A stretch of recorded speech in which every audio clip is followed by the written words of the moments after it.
You know, it's amazing. Every year we come down here, I'm talking to way less people in here than I usually am.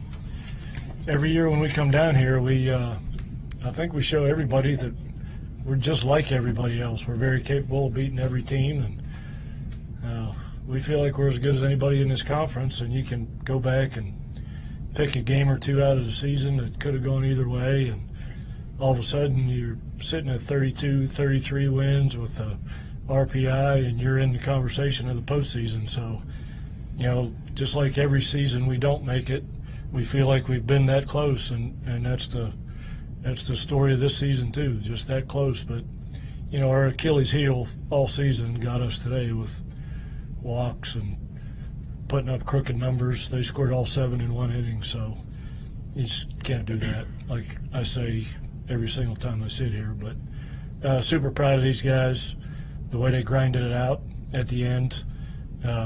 What these guys have put on the field this year's been amazing, this one in particular. What he's been through off the field, what we've been through together that only we know, that you guys don't know. The story's incredible. So just like every other game, kid poured his heart onto the field and had a great game, and just love these guys. Coach, just like the game against TCU, 2 days ago, able to finish with one left hit, but not able to get the extra hits to bring them in, left 10 on base. Yeah, you know, bases loaded, I think, in the second or third inning with Pudge at the plate, and kind of got a ball I thought was a base hit from the dugout. Would have made it, I think, 3-0 at the time. It's a whole different game. But, you know, starting pitching, if we would have done the spring training thing today, it might have worked out okay. If we would have went Stroud for 3 and then brought some people in behind them. But, you know, we're having to win 3 games in 24 hours. You know, you can't take guys out before they're out of gas in that situation. So, but we gave it our best, man. That's what Mountaineers do. We're a blue-collar team, and I think we showed that again down here. Had 2 really good wins down here, like normal, and but we'll start preparing for next year right now. Coach Kane seemed like he had really great command the first 3 innings, had 5 strikeouts, and then things really changed in the 4th inning. What changed? That's the $1 million question. You know, if you knew the answer to that, we wouldn't be in the spring training situation to start with. You know, just for one reason or another, you know, kids run out of gas at different times, and their routines change, and it seems like it happens fast, man. They scored 7 runs in about the same time it takes to score 1 touchdown, you know, so we couldn't get Manoah in there fast enough, so it just didn't work out today. But when you did get Manoah in there, a great performance for him to be able to hold him off and close out the game? Yeah, no doubt. We knew he was pretty fresh going into it. That might be one of his longest stints of the year, I think. But, yeah, if you knew that going into it, we would have brought him in earlier. But you never know that until you look back at it. But, yeah, he gave us an opportunity to win. We just didn't do it. I think you talked about on your network broadcast this team's resiliency. Did you feel that when you guys got that run in the 7th that you maybe were able to be hanging in there, hanging around a little bit longer? Yeah, you know, I felt that way. I got the sense that the kids were exhausted, though. The dugout behind me didn't have a ton of energy in it. You know, the kids on the field were grinding out as hard as they could go. But, yeah, it's been the story of our season. You know, we get behind and always find a way to claw our way back into it. And I thought the whole game we had an opportunity to come back and win. If we would have got it to 7-4 or 7-5, then that changes the whole dynamic of the game. But it just wasn't meant to be today. Kyle, I know this is the situation you guys want to be in after losing to TCU the first time, but how difficult is it to play the game last night, come back just about 12 hours later, and have to be ready to go again?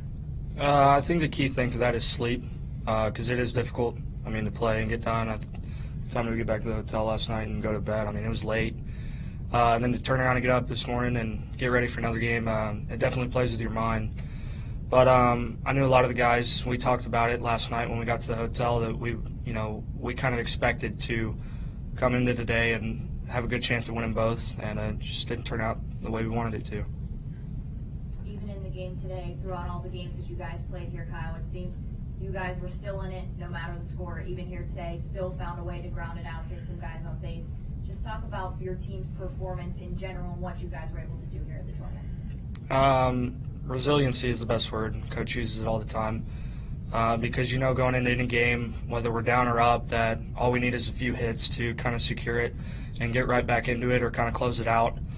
And that's what we've been doing the past few games, and we kind of had that feeling today in today's game, that all it took was a few base runners on and then a big hit, and we're right back in it. And it just never happened, but we've always got that feeling in the back of our head that it's going to happen, just a matter of time. How much have you personally, Kyle, grown since the first pitch of the season back in mid-February and the season that you had as a first-team All-Big 12 player? A lot. I've grown a lot thanks to the coaching staff. That's the number one thanks to. And my teammates as well. I don't know where I'd be with any of them. They're like family to me.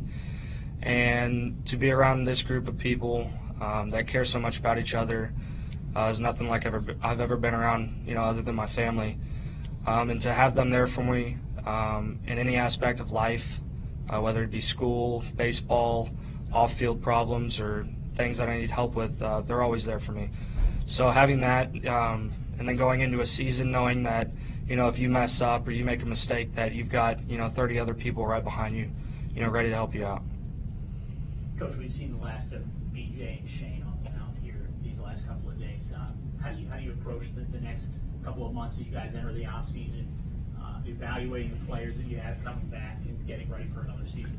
Yeah, that's the thing we don't know, what team's coming back and what team isn't. We got a lot of guys on this team that will have an opportunity to play professional baseball now, this guy included, but I think you just heard what's in his heart, being around people that care about him, so we'd love to have him back in this uniform again, but you throw a bunch of guys in that hat and then throw a bunch of incoming guys, incoming freshmen in that hat.